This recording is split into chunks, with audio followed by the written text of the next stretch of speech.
رضی اللہ تعالی، اور حضرت امام زین العابدین کی مختلف روایتوں میں مختلف عمر آئی. یہ دو خاندان کے بڑے بچے تھے، خاندان کے یہ دو بڑے بچے تھے.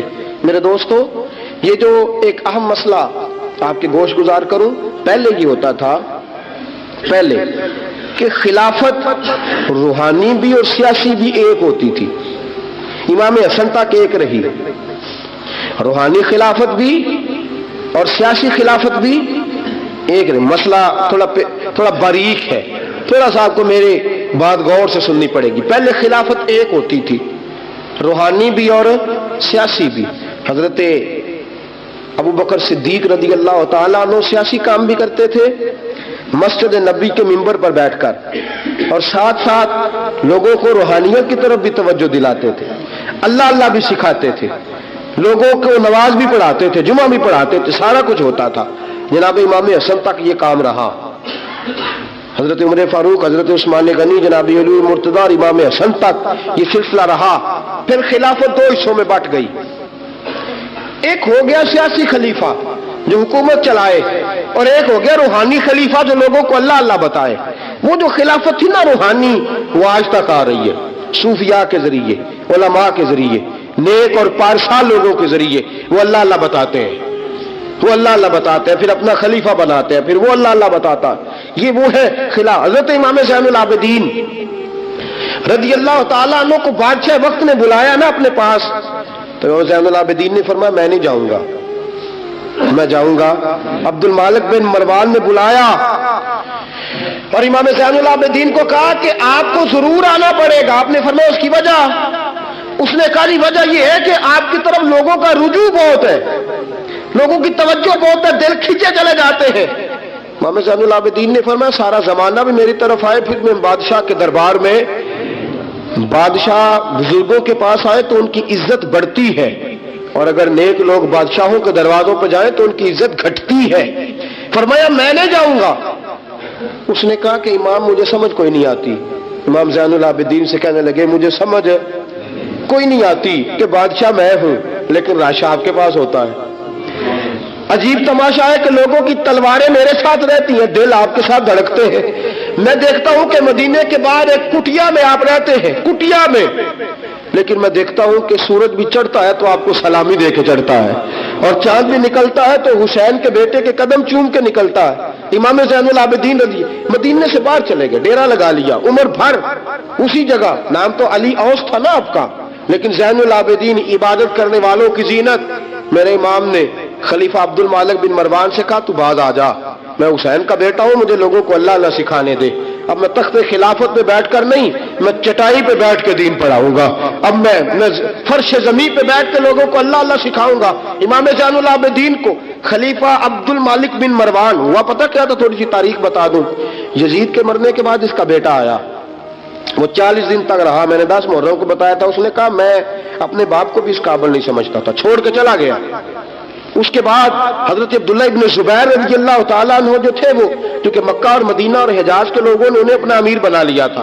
جب یزید کے بیٹے نے خلافت چھوڑی تو وہ پورے ملک کے ایک جو ہے وہ امیر بن گئے. ان کے درمیان ہی مروان نے سازش کی، مصر اور شام پہ اس نے اپنا تسلط جما لیا. مروان مرتے وقت اپنے بیٹے عبد المالک بن مروان کو بنا گیا امیر.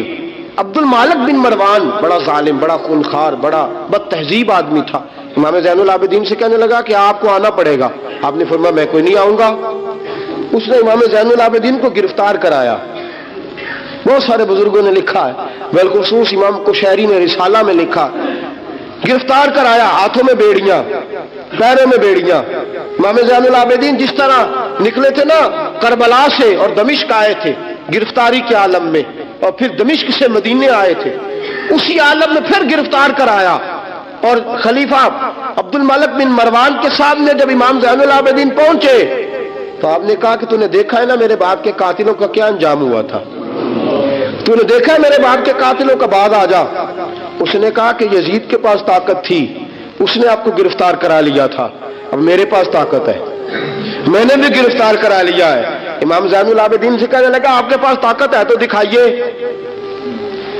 آپ کے پاس ہے طاقت تو دکھائیے. امام زین العابدین رضی اللہ تعالیٰ عنہ نے فرمایا تجھے کہا چیلنج نہ کر، میں درویش ہو گیا ہوں، ایک طرف لگ گیا ہوں، ایک کونے میں جا کے بیٹھ گیا ہوں، مدینے سے باہر جا کے میں نے ڈیرا لگایا، بس مجھے اب چھیڑ مت، مجھے اپنا کام کرنے دے، مجھے لوگوں کو دین سکھانے دے، اللہ اللہ بتانے دے، تو جان، تیری حکومت جانے، تیری سلطنت جانے، میں تیرے کام میں دخل نہیں دیتا، تو میرے کام میں دخل نہ دے، مجھے اللہ اللہ کرنے دے، اللہ اللہ کرانے دے۔ کہنے لگا میرے پاس طاقت ہے، میں نے گرفتار کر لیا ہے۔ امام زین العابدین رضی اللہ تعالیٰ عنہ کے ہاتھ اور پاؤں میں بیڑیاں تھی، امام زین العابدین کی زبان سے نکلا اللہ اللہ اللہ۔ تیسری دفعہ جب آپ کی زبان سے اللہ نکلا، ساری بیڑیاں ٹوٹ کے زمین پہ گر گئیں۔ امام زین العابدین کے لیے اٹھنے لگا، فرمایا بیٹھ جا زمین پہ۔ خلیفہ زمین پہ بیٹھا، امام زین العابدین رضی اللہ تعالیٰ عنہ نکلے۔ مجھے نہ کہنا روایت ضعیف ہے، روایتیں ضعیف ہوتی ہیں، عقیدے مضبوط ہونے چاہیے۔ حضرت امام زین العابدین پلٹے اور پلٹ کے کہنے لگے طاقت پہلے بھی ہمارے پاس تھی، طاقت آج بھی ہمارے پاس ہے، جب رب کہتا ہے ہم استعمال نہیں کرتے، اور جب کہہ دیتا ہے تو ہم استعمال کرنا شروع کر دیتے ہیں۔ بس اللہ کی رضا پہ راضی ہیں۔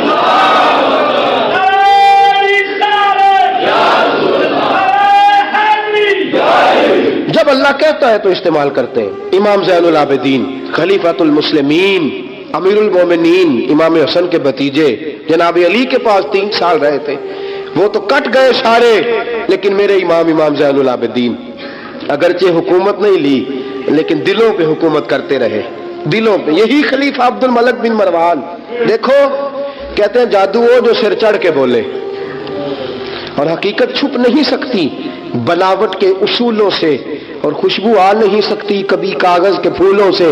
پتہ ہوتا ہے ہمیں سچ کیا ہے جھوٹ کیا ہے۔ طواف کعبہ ہو رہا ہے، طواف کعبہ، ایک عورت بہت بڑی، اس نے کعبے میں بھی آ کے ظلم کرنے شروع کر دیے، لوگوں کو تنگ کرنا شروع کر دیا۔ ایک بات یاد رکھنا، میں گیا ہوں عمرے پہ، مجھے اللہ نے توفیق دی ہے، لوگ وہاں جا کے بھی باز نہیں آتے، دھکے مارتے ہیں، بڑا کچھ کرتے ہیں، وہ اللہ کا گھر ہے، اگر فضل زیادہ ہے تو وہاں غضب بھی بڑی جلدی ہو جاتا ہے۔